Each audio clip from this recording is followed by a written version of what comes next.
ओम शांति। कल सभी ने दशहरा मनाया होगा।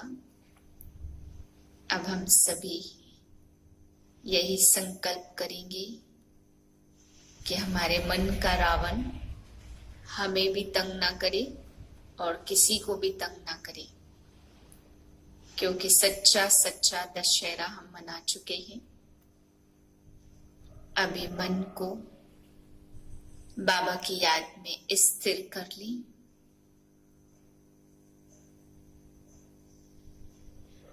मेरा मन शांत और स्थिर है।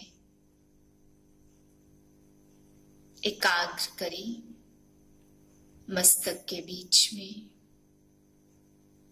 छोटा सा बिंदु चमक रहा है और वह बिंदु शांत है।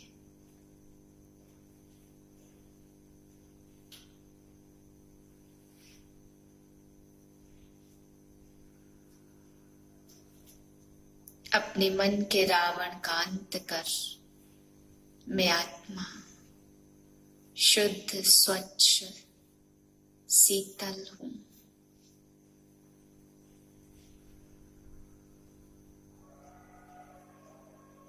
मन के अंधेरे का अंत होकर ज्ञान प्रकाश मुझ में आ गया है। मुझ आत्मा की रोशनी चमक रही है।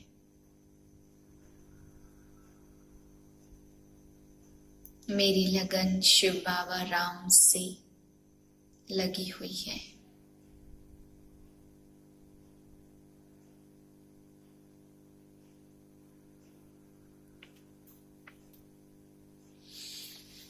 छब्बीस 10/2020 के महावाक्य हैं। आज बाबा ने हम बच्चों को अपनी चेकिंग करने के लिए कहा है। बाबा कहते, बच्चे तुम पावन बनते हो, पवित्र बनते हो। अच्छा बनने में अगर कोई विघन पड़े, कोई भी बात होती है, कर्म बंधनों से कोई विघन आते हैं, संबंधियों से, तो बाबा कहते बच्चे उस बात की परवाह नहीं करना, क्योंकि आप श्रेष्ठ बन रहे हो। तो श्रेष्ठ बनने में किसी बात की परवाह नहीं करनी चाहिए, घबराना नहीं चाहिए। लेकिन ये सदैव ध्यान रहे कि अगर श्रेष्ठ बन रहे हैं तो विघन पड़ रहे हैं तो परवाह नहीं करनी है, पर अपनी चेकिंग जरूर करनी है कि मैं कहीं अपने आप को ठग तो नहीं रहा हूं, मैं सच में पवित्र बन रहा हूं, मैं सच में काम क्रोध को जीत रहा हूं या नहीं। तो बाबा कहते अगर अपने में कमी होगी और फिर पवित्र बनने में भी परवाह नहीं करेंगे किसी की, और कमी अंदर में है, तो उसमें फिर विघन ज्यादा बढ़ेंगे। इसलिए बाबा ने आज समझाया, बच्चे खुद अगर श्रेष्ठ बन रहे हो और पक्का है कि हम श्रेष्ठ हैं और बन रहे हैं, आगे बढ़ रहे हैं, तो फिर किसी बात की परवाह नहीं करो। लेकिन ये ध्यान रखना, मैं खुद को और भगवान को ठगता तो नहीं हूं। फिर बाबा आज बच्चों को कह रहे, बच्चे जब तुम बाप के वारिश बनते हो तो वारिश बनने वाले को अपने बाप को याद भी करना चाहिए, क्योंकि जिसके वारिश बनते हो वो याद ना आए ऐसा तो हो ही नहीं सकता है। याद नहीं करेंगे तो वारिश बन नहीं सकेंगे, क्योंकि याद से ही बाबा ने कहा पवित्र बनते हो, और पवित्र आत्माएं ही बाप के वर्षे की वारिश बन सकती है।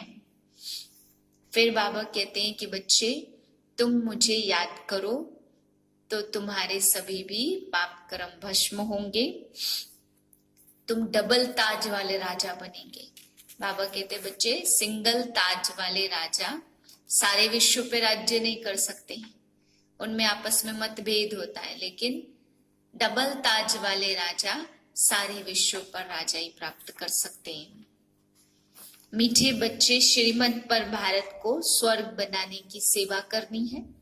पहले स्वयं निर्विकारी बनना है और फिर दूसरों को कहना है। प्रश्न, तुम महावीर बच्चों को किस बात की परवाह नहीं करनी है, सिर्फ कौन सी चेकिंग करते स्वयं को संभालना है। उत्तर है, अगर कोई पवित्र बनने में विघ्न डालता है तो तुम्हें उसकी परवाह नहीं करनी है। सिर्फ चेक करो कि मैं महावीर हूं, मैं अपने आप को ठगता तो नहीं हूं, बेहद का वैराग्य रहता है, मैं आप समान बनाता हूं, मेरे में क्रोध तो नहीं है, जो दूसरों को कहता हूं वह खुद भी करता हूं। गीत है तुम्हें पाके हमने जहान पा लिया है। ओम शांति। इसमें बोलने का नहीं रहता, यह तो समझने की बात है। मीठे मीठे रूहानी बच्चे समझ रहे हैं कि हम फिर से देवता बन रहे हैं, संपूर्ण निर्विकारी बन रहे हैं। बाप आकर कहते बच्चे काम को जीतो, अर्थात पवित्र बनो। बच्चों ने गीत सुना, अब फिर से बच्चों को स्मृति आई है, हम बेहद के बाप से बेहद का वर्षा लेते हैं, जो कोई छीन न सके। वहां दूसरा कोई छीनने वाला होता ही नहीं है, उसको कहा जाता है अद्वैत राज्य। फिर बाद में रावण राज्य दूसरे का होता है। अभी तुम समझ रहे हो, समझाना भी ऐसे है। हम फिर से भारत को श्रीमत पर वाइसलेस बना रहे हैं। लिखना है भारत जो संपूर्ण निर्विकारी था, अभी विकारी नरक बन गया है। पहले अपने आप को चेक करो। यह नहीं समझो कि ईश्वर हमको देखता थोड़ी है। तुम्हारे मुख से यह अक्षर निकल न सके। तुम जानते हो पतित से पावन बनाने वाला एक ही बाप है। बाप कहते बड़े बड़े आदमियों को बड़ी सौगात मिलती है, तो जो तुम्हारे पास आते उनको समझाकर ऐसी ऐसी सौगात दे सकते हो। चीज हमेशा देने के लिए तैयार रहती है। तुम्हारे पास भी नॉलेज सदा तैयार रहनी चाहिए। बाप कहते मैं 84 जन्मों का राज समझाता और फिर इसके 84वें जन्म के अंत में आकर प्रवेश करता हूँ। इनका नाम ब्रह्मा रखता हूँ। अगर ब्रह्मा को न रचूं तो ब्राह्मण को कैसे पैदा करूं? बाप तो कहते मैं 84 जन्मों के अंत में प्रवेश करता हूँ। संन्यास भी कराया जाता तो एडॉप्ट भी कराया जाता तो नाम बदली होते हैं।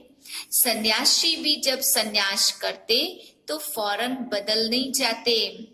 याद जरूर रहती है, तुम्हाको भी याद रहेगी, परंतु तुमको उसके लिए वैराग्य है, क्योंकि तुम जानते हो यह सब कब्र दाखिल होने हैं। इसलिए हम इनको याद क्यों करें? ज्ञान से सब कुछ समझना है अच्छी रीति। वह भी ज्ञान से ही घर बार छोड़ते हैं। उनसे पूछा जाए घर बार कैसे छोड़ा तो बताते ही नहीं है। फिर उनको युक्ति से कहा जाता है आपको कैसे वैराग्य आया, हमको सुनाओ तो हम भी ऐसा करें। तुम टेम्पटेशन देते हो कि पवित्र बनो, बाकी तुमको याद तो सब है। छोटेपन से लेकर सब बता सकते हो। बुद्धि में सारा ज्ञान है। कैसे यह सब ड्रामा के एक्टर्स हैं जो पार्ट बजाते हैं। अभी सबके कलयुगी कर्म बंधन टूटने हैं। बुद्धि में सारा ज्ञान है। फिर हम जाएंगे शांति धाम, वहां से फिर हमारा नया संबंध जुटेगा। परंतु पुरुषार्थ कराने वाला चाहिए। बाप कहते हैं यह बतलाते मैं गावड़े का छोरा था, फिर वैकुंठ का मालिक बना। कहाँ वैकुंठ, कहाँ यह नरक। मनुष्य तो बड़े बड़े बिल्डिंग आदि देखकर समझते हैं यही स्वर्ग है। बाप कहते यह तो सब मिट्टी पत्थर है, इनकी तो कोई वैल्यू नहीं है। वैल्यू सबसे जास्ती हीरे की होती है। तो बाप कहते विचार करो, सतयुग में तुम्हारे सोने के महल कैसे थे। वहां तो सब खानियां भरी होती है। ढेर का ढेर सोना होता तो बच्चों को कितनी खुशी होनी चाहिए। कोई समय मुरझाई आती है तो बाबा ने समझाया कई ऐसे रिकॉर्ड हैं जो तुमको फौरन खुशी में ला देंगे। सारा ज्ञान बुद्धि में आ जाता है। समझते हो बाबा हमको विश्व का मालिक बनाते, वह कभी कोई भी छीन न सके। आधा कल्प के लिए हम सुख धाम का मालिक बनते हैं। राजा का बच्चा समझता है हम इस हद की राजाई के वारिश हैं। 21 जन्म के लिए हम वारिश बनते हैं। जिनका वारिश बनते तो उनको याद करना चाहिए। सिंगल ताज वाले सारे विश्व के मालिक बन न सके। वह है हद की लॉटरी और यह है बेहद की लॉटरी। अभी बाप तुमको श्रेष्ठ कर्म सिखला रहे हैं। पहले तो सारे विश्व पर एक ही राज्य था। वहां ऐसे नहीं कहेंगे कि यह अगले जन्मों के कर्मों का फल है। जैसा जैसा जो कर्म करेगा, सर्विस करेगा, तो उसका रिटर्न भी ऐसा मिलेगा।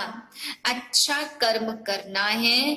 कोई कर्म करते हैं समझ नहीं सकते तो उनके लिए श्रीमत लेनी है। घड़ी घड़ी पूछना चाहिए पत्र में। जैसे मुख्य मुख्य पत्रों को रेस्पोंड फौरन दे देते हैं। अभी प्राइम मिनिस्टर है तो कितना उनके पास पोस्ट आती है। फिर उनके आगे बहुत पोटरी होते हैं, वह सारी पोस्ट देखते हैं। तो यहाँ भी ऐसे होता। मुख्य मुख्य पत्रों का उत्तर दे देते। एक एक को अलग बैठकर पत्र लिखे, यह तो हो न सके। बड़ा मुश्किल है। बच्चों को कितनी खुशी होती है, ओहो आज बेहद के बाप की चिट्ठी आई है। शिव बाबा ब्रह्मा द्वारा रेस्पोंड करते हैं। बेहद का बाप हमको कैसे चिट्ठी लिखते। बांधेलियां भी नयनों पर चिट्ठी रखती हैं। अज्ञान काल में पति को परमात्मा समझने वालों को पति की चिट्ठी आती होगी तो उनको चुम्बन करेंगी। तुम्हारे में भी बाप दादा का पत्र देखकर कई बच्चों के एकदम रोमांच खड़े हो जाते हैं। प्रेम के आंसू आ जाते, आंखों पर रखती, बहुत प्रेम से पढ़ती हैं। बांधेलियां कोई कम है क्या? कई बच्चों पर माया जीत पा लेती है। कोई तो समझते हमको पवित्र जरूर बनना है। बाप कहते हैं गीता का यह पुरुषोत्तम युग है, जबकि पुरानी दुनिया बदल नई होनी है। तुम्हारी बुद्धि में है बेहद का बाप जो हमारा टीचर भी है। उनसे हम राजयोग सीख रहे हैं। कम ज्ञान उठाने वाले पीछे आएंगे। जैसा जो पुरुषार्थ करेंगे वह पहले आते रहेंगे। यह सब बना बनाया खेल है। यह ड्रामा का चक्र रिपीट होता है ना। तो अभी तुम बाप से वर्षा ले रहे हो। बाप कहते हैं पवित्र बनो। इसमें कोई विघ्न डालता है तो परवाह नहीं करनी चाहिए। रोटी टुक्कर तो मिल सकती है ना। बच्चों को पुरुषार्थ करना चाहिए तो याद रहेगी। बाबा भक्ति मार्ग का मिसाल बताते। पूजा के टाइम बुद्धि योग बाहर में जाता था तो अपना कान पकड़ते थे, चमाट लगाते थे। अब यह तो है ज्ञान। इसमें मुख्य बात है याद की। याद न रहे तो अपने को थप्पड़ मारना चाहिए। माया मेरे ऊपर जीत क्यों पाती है? क्या मैं इतना कच्चा हूँ? मुझे तो इन पर जीत पानी है। अपने आप को अच्छी रीति संभालना है। अपने से पूछो मैं इतना महावीर हूँ, औरों को भी महावीर बनाने का पुरुषार्थ करना है। जितना बहुतों को आप समान बनाएंगे तो ऊंचा दर्जा होगा। अपना राज्य भाग्य लेने के लिए रेस करनी है। अगर हमारे में ही क्रोध है तो दूसरों को कैसे कहेंगे कि क्रोध नहीं करना है? सच्चाई नहीं हुई ना, लज्जा आनी चाहिए। दूसरों को समझाए और वह ऊंच बन जाए। हम नीचे रह जाएं, यह भी कोई पुरुषार्थ है क्या? पंडित की कहानी बाप को याद करते तुम इस विषय सागर से क्षीर सागर में चले जाते हो। बाकी यह सब मिसाल बाप बैठ समझाते, जो फिर भक्ति मार्ग में रिपीट करते हैं। भ्रमरी का भी मिसाल है, तुम ब्राह्मणिया हो ना, बीके यह तो सच्चे सच्चे ब्राह्मण हुए। प्रजापिता ब्रह्मा कहाँ है? जरूर यहाँ होगा ना, वहां थोड़ी होगा। तुम बच्चों को बहुत बहुत होशियार बनना चाहिए। बाबा का प्लान है मनुष्य से देवता बनाने का। अभी तुम हो शिव शक्ति सेना, वह तो सब झूठे हैं। बहुत होने के कारण मुझ पड़ते हैं, इसलिए राजधानी स्थापन करने में मेहनत लगती है। बाप कहते यह ड्रामा बना हुआ है, इसमें मेरा भी पार्ट है। मैं हूँ सर्वशक्तिमान, मेरे को याद करने से तुम पवित्र बन जाते हो। सबसे जास्ती चुंबक है शिव बाबा, वही ऊंचते ऊंच रहते हैं। अच्छा, मीठे मीठे सिकिलधे बच्चों प्रति माता पिता बाप दादा का याद प्यार। Good morning. रूहानी बाप की रूहानी बच्चों को नमस्ते। हम रूहानी बच्चों की रूहानी बाप को नमस्ते। धारणा के लिए मुख्य सार है, पहली पॉइंट, सदा इसी खुशी में रहना है कि हम 21 जन्मों के लिए बेहद बाबा के वारिश बने हैं। जिनके वारिश बने हैं उनको याद भी करना है और पवित्र भी जरूर बनना है। दूसरी पॉइंट, बाप जो श्रेष्ठ कर्म सिखला रहे हैं वही कर्म करने हैं, श्रीमत लेते रहना है। वरदान है, मनसा पर फुल अटेंशन देने वाले चढ़ती कला के अनुभवी विश्व परिवर्तक भव। अब लास्ट समय में मनसा द्वारा ही विश्व परिवर्तन के निमित्त बनना है, इसलिए अब मनसा का एक संकल्प भी व्यर्थ हुआ तो बहुत कुछ गवाया। एक संकल्प को भी साधारण बात ना समझो। वर्तमान समय संकल्प की हलचल भी बड़ी हलचल गिनी जाती है, क्योंकि अब समय बदल गया है, पुरुषार्थ की गति भी बदल गई। तो संकल्प में ही फुल स्टॉप चाहिए। जब मंशा पर इतना अटेंशन हो तब चढ़ती कला द्वारा विश्व परिवर्तक बन सकेंगे। स्लोगन है, कर्म में योग का अनुभव होना अर्थात कर्म योगी बनना। ओम शांति।